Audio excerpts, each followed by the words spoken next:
ketua kelasnya? Ya, silakan dipimpin doa dulu, Mas. Siap, gerak, berdoa, mulai.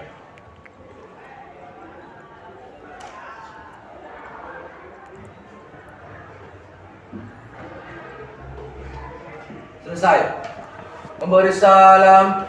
Assalamualaikum warahmatullahi wabarakatuh. Waalaikumsalam warahmatullahi wabarakatuh. Aku yang saya cintai dan saya banggakan. Siap! Mari, mari, mari! Luar biasa! SMA bisa! Ini jam ketiga, bener ya? Tadi pagi di absen ada 32. Sekarang mau saya absen lagi, barangkali ada yang kabur. Aditya. Wah, pulpen yang orang mempan.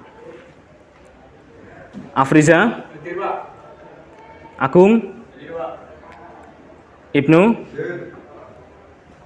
Akbar. Asyatul. Bagas. Billy. Tulisan di pelajaran pertama alfa. Dias juga alfa. Ini satu paket biasanya. Oh enggak. Diki? Diki lagi? Eka? Fakih? Ferdiansyah? Vicky? Aji? Oh ya. Maya Stama? Firman?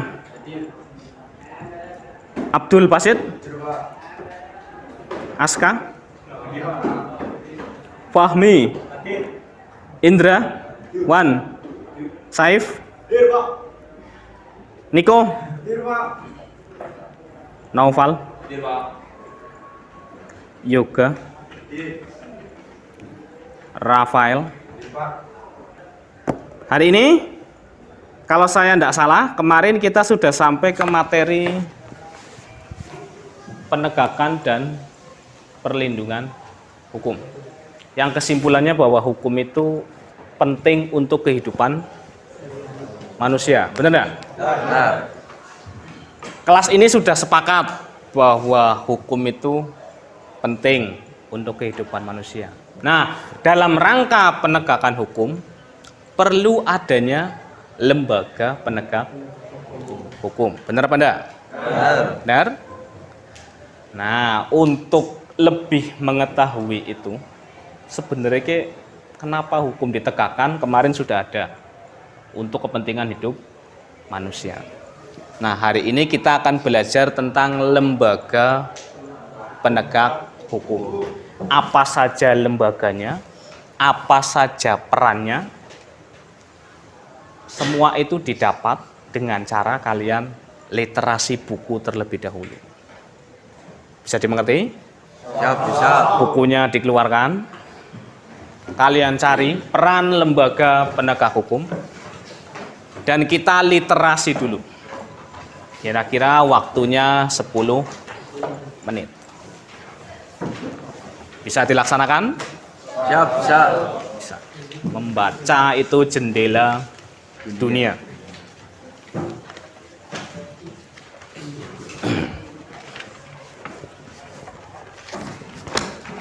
Yang belum ketemu halamannya, sama, saya juga belum. 41, ya. Kita baca bersama-sama.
kalian bisa buka PowerPoint yang sudah saya buat, yang harusnya ditampilkan, tapi PowerPoint-nya atau LCD-nya belum dipasang sampai hari ini di aplikasi Quizizz.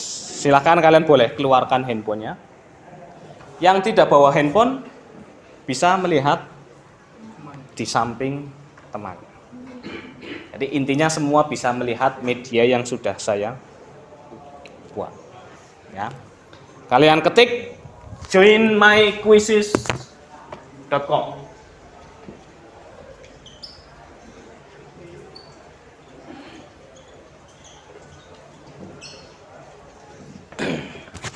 Usahakan gunakan Google Chrome. Yang kuotanya kempis-kempis, silahkan tepuk pundak temannya. Tetring okang. Engko gampang gorengan. Tapi aja nggo YouTuber kalau sudah ditetringi ya.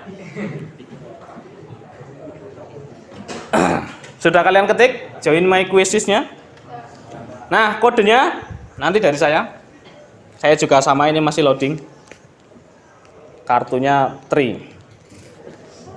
Kartu rakyat katanya. Benar? Ada yang pakai Tri juga di sini? Nah, ternyata user Tri banyak juga ya. Meskipun kalau hujan sinyalnya hilang. Listrik mati juga. Hilang, ya benar. Ternyata saya tidak sendirian. Kebanyakan paketnya apa kalian? Yang tri apa? Yang tri paket. Ini sudah. Nah, suaranya keluarkan, pamer kancane pas kon jawabannya benar. Hasil kalian jangan terburu-buru memencetnya, biar kalian tidak menyalahkan jari kalian. 10 detik lagi. Karena ini bukan tebak-tebakan. Hasil kalian membaca. Ya, menunggu. Dikasih suara saja. Wah, ya. 10 detik lagi. Sudah klik jawabannya, Mas? Ya, menunggu. Dikasih suara saja. Wah, ya. Jauh semua. Ya, ini banyak yang benar ini. Soalnya apa tadi?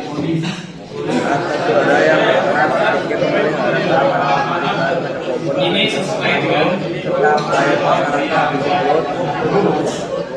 bisik-bisik saya dengar kayaknya tidak seperti itu, Pak. Ya, itu kan oknum. Cuman jumlahnya ternyata banyak. Ya. Nanti dipotong ya, Mas ya. Ini nanti ada tukang bakso saya takutnya. Jadi kalian ternyata pemikirannya hampir sama dengan saya. Dalam arti, oh, di teorinya seperti ini, tapi di kenyataannya berbeda. Tapi itu semua ya, insya Allah semoga saja semakin ke depan semakin baik. Karena kan tugasnya itu mengayomi, melindungi, serta memberi pelayanan kepada masyarakat. Nah, kalau itu di Kanjuruhan, ya itu kesalahan malpraktek lah gampangnya. Cuman kalau di Tegal ya insya Allah polisinya masih melayani. Buktinya saja kalau ada kecelakaan kan yang dipanggil itu mesti polisi. Kalau kalian kehilangan sesuatu, lapornya ke kalian mau bikin SKCK, mau ngelamar kerja juga ke itu salah satu pelayanan masyarakat dari lembaga kepolisian.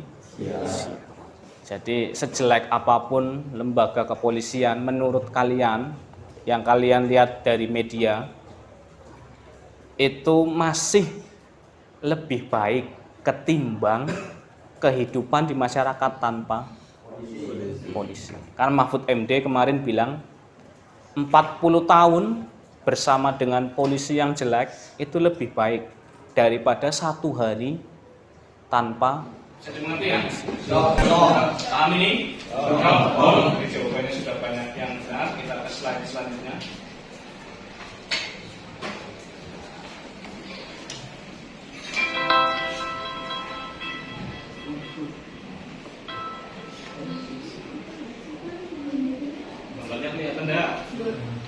Yang nggak kelihatan berarti jangan salahkan temannya, salahkan koneksinya ya.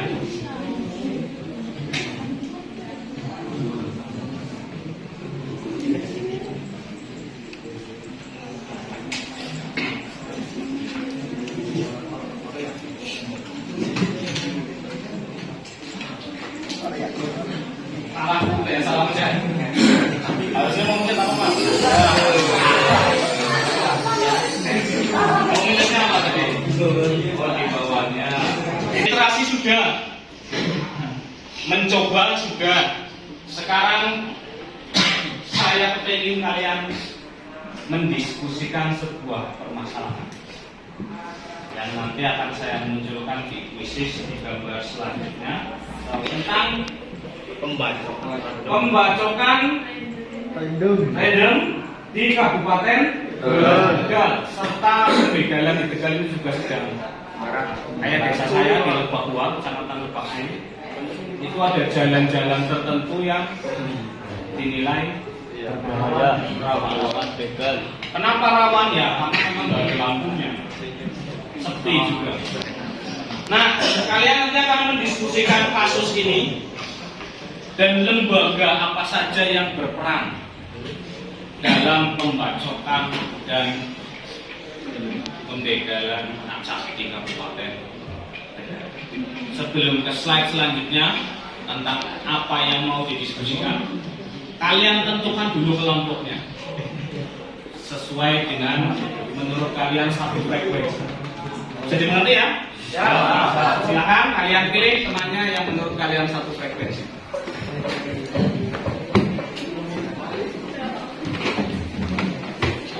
Satu kelompok, oh ya, satu kelompok kira-kira 6 berarti 6 sampai 7 orang.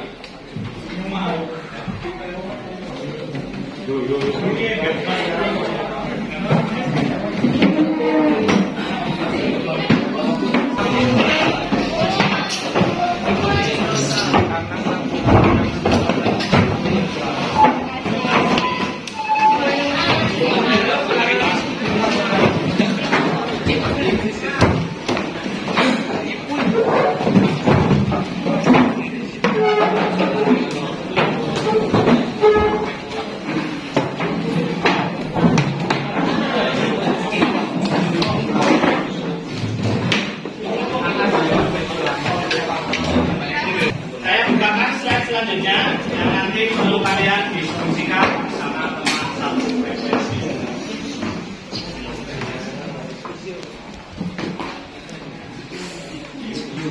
Nah ini ada video dulu sebelum kita membahas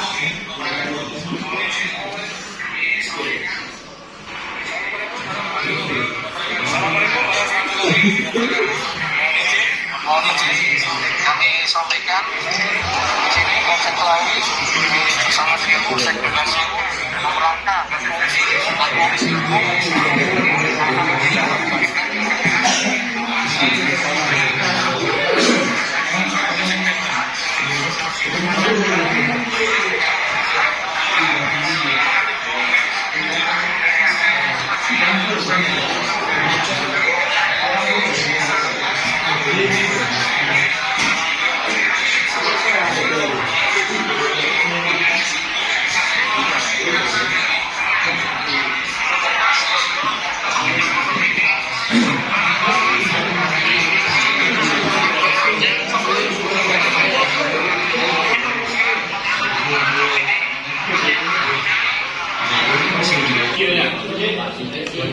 kepolisian yang melakukan penangkapan ya terhadap pelaku yang akan melakukan pembegalan serta akan melakukan pembacokan di Kabupaten Tegal. Ini kasus yang sedang kita hadapi di Kabupaten Tegal. Untuk itu kalian perlu mendiskusikan. Yang pertama, kalian lihat yang perlu dibahas di PowerPoint-nya itu. Soalnya yang pertama, mengapa kemudian di Kabupaten Tegal melakukan pembacokan acak? Mengapa kemudian di Kabupaten Tegal melakukan pembacokan acak? Yang kedua, apa solusi agar pemuda di Kabupaten Tegal tidak melakukan hal tersebut? Terus soal yang selanjutnya, Apa peran lembaga penegak hukum dalam kasus tersebut? kalian cocokkan peran kepolisian dalam kasus itu apa? Peran kejaksaan dalam kasus itu apa? Peran advokat dalam kasus itu apa? Tentang peran lembaga penegak hukum dalam kasus tersebut. Bisa dimengerti? Bisa. Silakan berdiskusi. Dan setelah berdiskusi,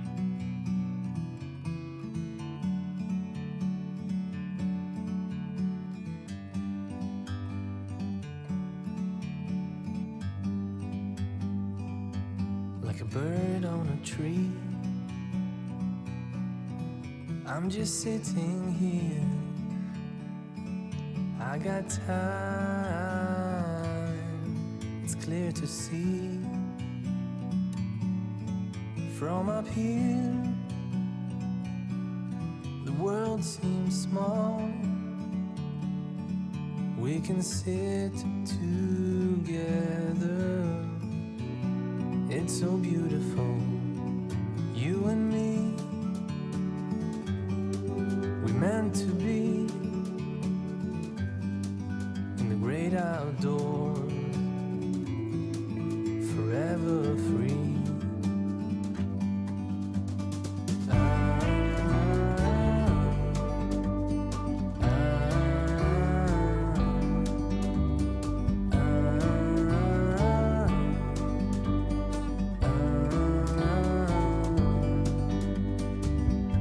Sometimes you need to go and take a step back to see the truth around you. From a distance you can tell.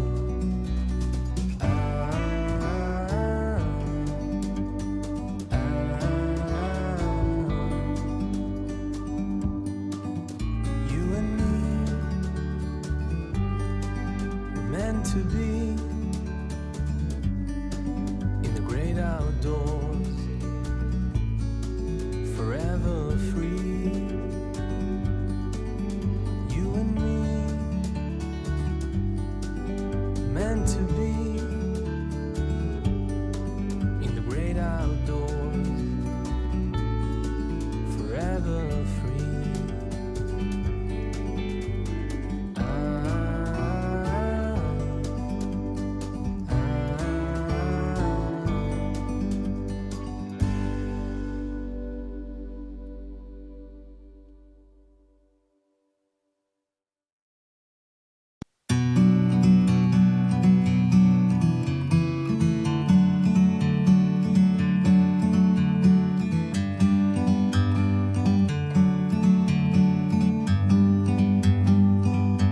Like a bird on a tree, I'm just sitting here. I got time, it's clear to see. From up here, the world seems small. We can sit together. It's so beautiful, you and me. We meant to be in the great outdoors, forever free.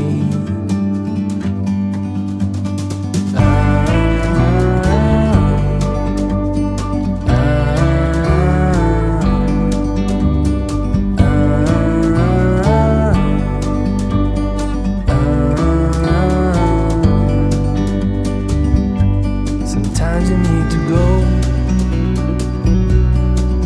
and take a step back to see the truth around you. From a distance you can tell.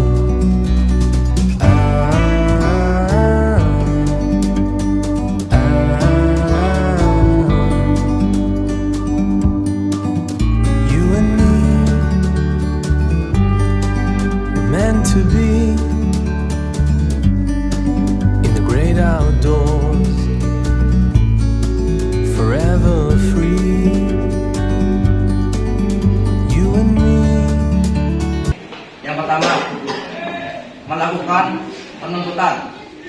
Yang kedua, melaksanakan penetapan hakim dan putusan pengadilan yang telah memperoleh kekuatan hukum tetap. Yang ketiga, melakukan pengawasan terhadap pelaksanaan putusan pidana bersyarat, putusan pidana pengawasan, dan putusan lepas bersyarat. Yang keempat, melakukan penyelidikan terhadap tindak pidana tertentu berdasarkan undang-undang. Yang kelima, melengkapi berkas perkara tertentu, dan untuk itu dapat melakukan pemeriksaan tambahan sebelum dilimpahkan ke pengadilan yang dalam pelaksanaannya dikoordinasikan dengan penyidik. Adalah hakim, hukum dan keadilan kepada individu yang berperkara. Yang kedua, memberikan keadilan kepada tiap pihak dan proses penyelesaiannya tidak memihak. Lembaga penegak hukum yang keempat adalah advokat atau biasa disebut dengan pengacara. Peran advokat atau pengacara ini yang pertama, memberi jasa pelayanan hukum. Yang kedua, memberikan bantuan hukum kepada tersangka atau terdakwa selama dalam waktu dan ketika pemeriksaan. Yang ketiga, merahasiakan segala sesuatu yang diketahui atau diperoleh dari kliennya karena adanya hubungan profesi. Berarti tinggal yang terakhir ya, simpulan. Simpulannya apa berarti? Simpulannya, lembaga penegak hukum yang berperan dalam kasus pembacokan rajam ini ada 4.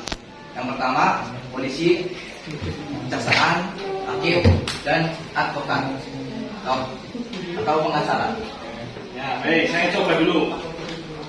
Kira-kira berarti kalau saya kasih pertanyaan dalam pembacokan ini, itu lembaga penegak hukum mana yang bereaksi pertama? Polisi, Pak. Kepolisian ya. Baru setelah itu lembaga yang Lain. ya, jadi bagus. Silakan itu Mas, bagus ini kelompok ini ya. Sekian dari kelompok kami. Apabila ada kekurangan, kami mohon maaf. Saya akhiri. Wassalamualaikum warahmatullahi wabarakatuh. Waalaikumsalam warahmatullahi wabarakatuh. Silakan maju Mas.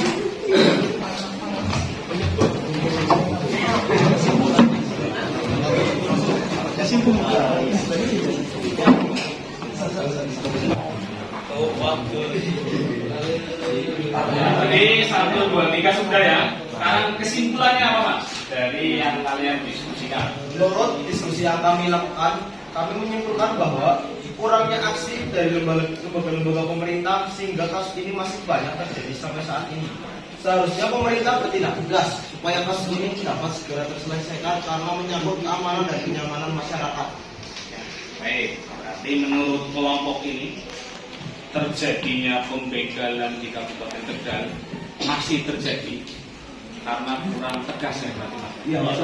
Kurang antisipatif, kurang aksi ya, itu ya. Ya, bagus. Ya, tepuk tangan.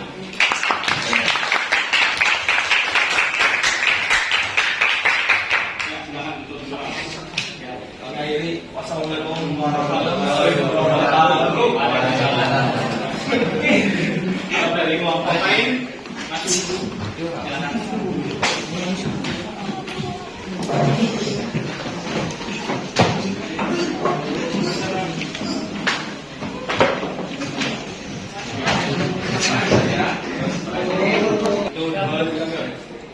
Sekian dari kami, kurang lebihnya mohon maaf. Wassalamualaikum warahmatullahi wabarakatuh.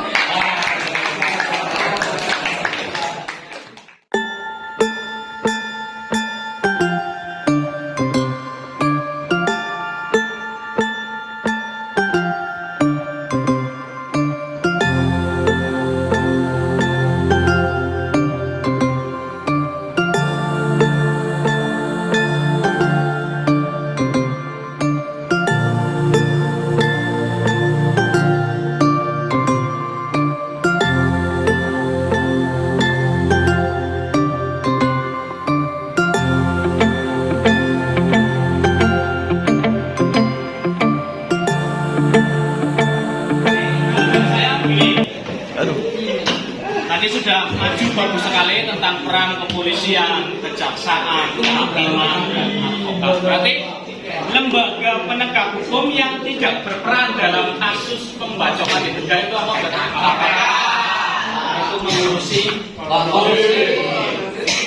Nah, jadi kesimpulan yang paling mudahnya begini: ketika ada pembacokan, ada pembegalan di Tegal, reaksi pertama dari kepolisian, ditangkap dulu oleh polisi. Nanti ada penyelidikan dan lain-lain. Setelah itu diserahkannya ke pengadilan dulu. Nah, sebelum orang kecil kok kayaknya proses hukumnya cepat ya, Pak ya. Tantangannya ditangkap, dituntut jaksa, terus diputuskan hakim, kadang juga nyewa pengacara tapi kayak seadanya gitu. Setelah itu langsung masuk ke dalam penjara. Tapi kok kayak kasusnya Jenderal itu kok kenapa lama Pak ya? Jenderal Kono ya, ini siapa tuh? Ada tukang bakso berarti ya, aman ya. Jadi ini kenapa kok kalau orang-orang besar biasanya lama? Pertama ditangkap dulu jelas oleh kepolisian. Terus nanti maju ke pengadilan. Sebelum maju ke pengadilan dia sudah, kalau punya uang ya, nyewa pengacara atau advokat yang bayarannya ya lumayan lah. Nah, selama proses hukum dia didampingi, terus nanti ketika penuntutan di pengadilan, misalnya pertama itu ada pengadilan tingkat 1, kalau di Tegal gampangannya di Selawi. Di Selawi dia sudah ditangkap polisi, sudah ke kejaksaan, sudah dituntut, sudah diputuskan oleh hakim, misalnya Mas siapa ini? Mas Ganga ditangkap di pengadilan, ditangkap polisi, masukkan ke pengadilan, disidang, diputuskan oleh hakim, dia dihukum 2 tahun. Karena dia orang yang berpengaruh misalnya dan orang kaya, lalu dia mau mengajukan yang namanya banding, maju lagi ke sidang di tingkat provinsi. Di tingkat provinsi diputuskan lagi masih 2 tahun juga hukumannya, dia tidak puas, maju lagi ke yang namanya Mahkamah Agung di Jakarta. Jadi untuk memenjarakan orang itu tidak sesimpel yang kalian pikirkan. Wah, cekal terus ya itu enggak, ada prosesnya. Sebelum diputuskan dia hanya ditampung sementara di sel. Nah, setelah diputuskan di pengadilan 10-15 tahun baru. Tapi kalau orang besar itu biasanya ya itu lama. Proses dulu, banding, merem-merem. Pas di Mahkamah Agung diputuskannya bebas. Bisa terjadi seperti itu. Jadi di pengadilan tingkat 1 diputuskan 5 tahun, pengadilan kedua masih 5 tahun, di pengadilan yang terakhir yang paling tinggi ujung-ujungnya bisa bebas. Karena di pengadilan itu kan adu argumen, sesuai bukti, sesuai saksi dan fakta. Nah, kalau orang kecil, ya kayak saya dan kalian lah dari kalangan menengah ke bawah ini, intinya menengah ke bawah. Ketika diputuskan di pengadilan tingkat yang pertama, ya wis, salah wis, akhirnya ya selesai. Paham ya maksud saya? Nah, sekarang kalian pengerjaan soal di kuisis bisa sambil buka buku di halaman 41 sampai dengan 48. Jadi sambil mengerjakan, sambil membaca buku materi untuk ngetes pemahaman kalian di bab ini. Kalian ketik dulu joinmyquizzes.com, tapi jangan pakai kode ini karena ini kode untuk PowerPoint. Kita gunakan kode untuk soalnya. Siap ya? Kalau sudah siap, silakan bersiap-siap. Scroll dulu HP-nya. Nge-lag apa tidak? Dan jangan lupa suaranya dihidupkan, ya temannya bisa lihat kalau jawaban kamu benar. Silakan ditulis.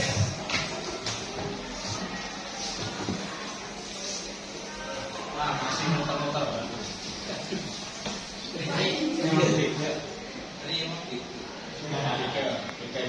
Ya, 082773. Kalian klik. Main, terus masukkan nama kalian, nama asli, jangan lupa.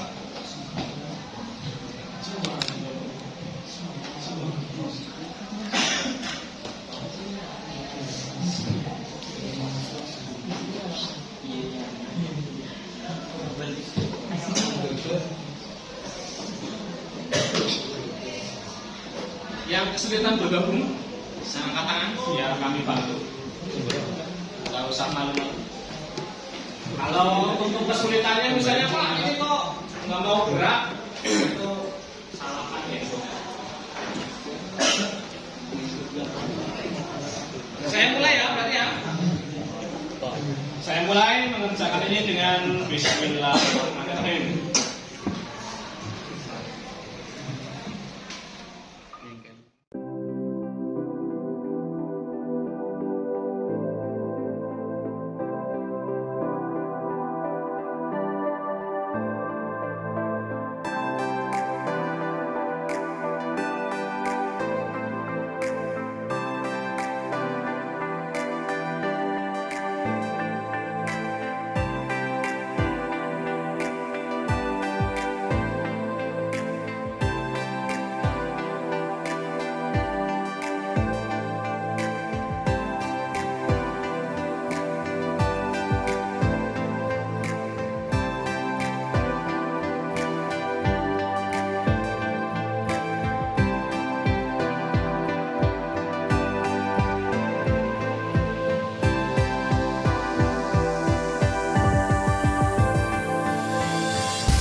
Jadi kesimpulannya materi hari ini bisa dipahami berarti ya?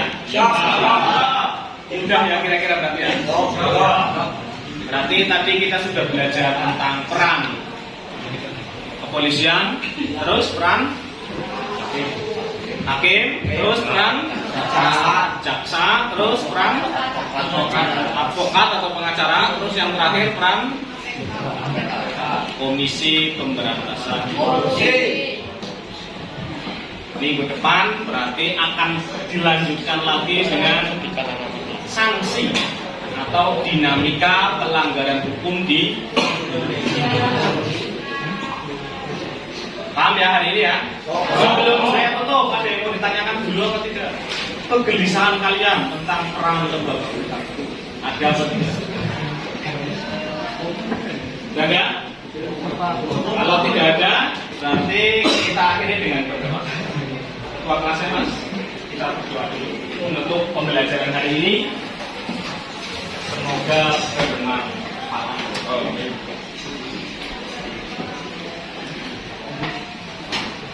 Siap, gerak, berdoa, mulai.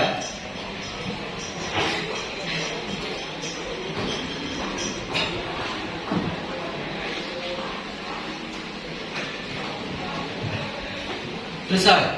Memberi salam.